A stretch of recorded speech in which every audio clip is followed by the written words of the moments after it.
In a quiet village in Africa, there was a river so mysterious that the villagers feared going near it. People said the river could change its color, swallow people alive, and sometimes turn red like blood. But the truth behind the river's curse was far more terrifying. Long ago, there was a small, peaceful village called Kinan.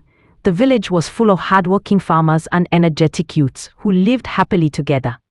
Near the village flowed a river called Dark Vonk. For generations, the river had been known as a sacred ancestral place.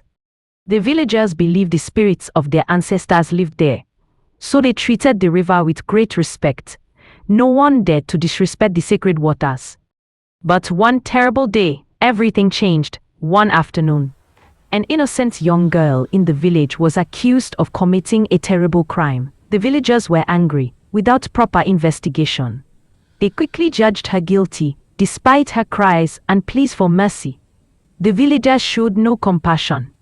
The girl was killed unjustly, and her body was thrown into the sacred Dark Vonk River. That moment would change the village forever.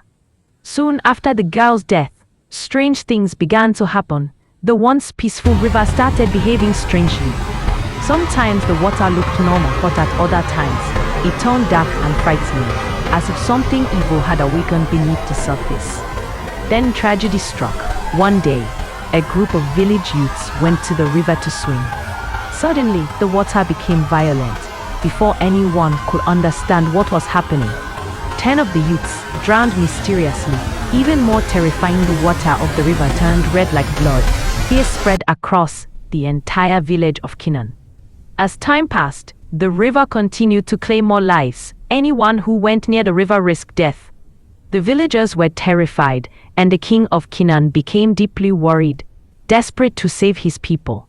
The king summoned Vuma, the powerful chief priest of the land. Vuma was known for his ability to communicate with the gods and ancestral spirits.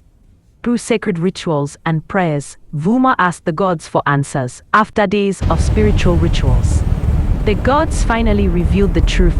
The river was cursed because of the wrongful death of the innocent girl. Her restless spirit had turned the river into a vessel of revenge. But the gods also revealed the only way to break the curse. The person who falsely accused the girl must be sacrificed to the river. When Vuma returned to the palace and revealed the message, the entire royal court fell silent in shock. The accuser was the crown prince, the king's only son. The king was devastated. He loved his son deeply and refused to sacrifice him. But as days passed, the curse became worse. More villagers died. Fear and sorrow filled the land. Finally, the king realized that the survival of the entire village was more important than his personal pain. With a broken heart, he made the most painful decision of his life. He agreed to sacrifice his son. The crown prince was taken to the banks of the Dark Vonk River. The villagers watched in silence as the prince was thrown into the dark water. Suddenly, a terrifying spirit rose from the river. The spirit devoured the prince and disappeared into the depths. Moments later, something incredible happened. The river slowly returned to its normal clear color. A strange death stopped. The curse had finally been broken. Moral peace returned to the village of Kinan. But the villagers never forgot the terrible lesson they had learned. Injustice always brings consequences, and sometimes the truth demands the highest price.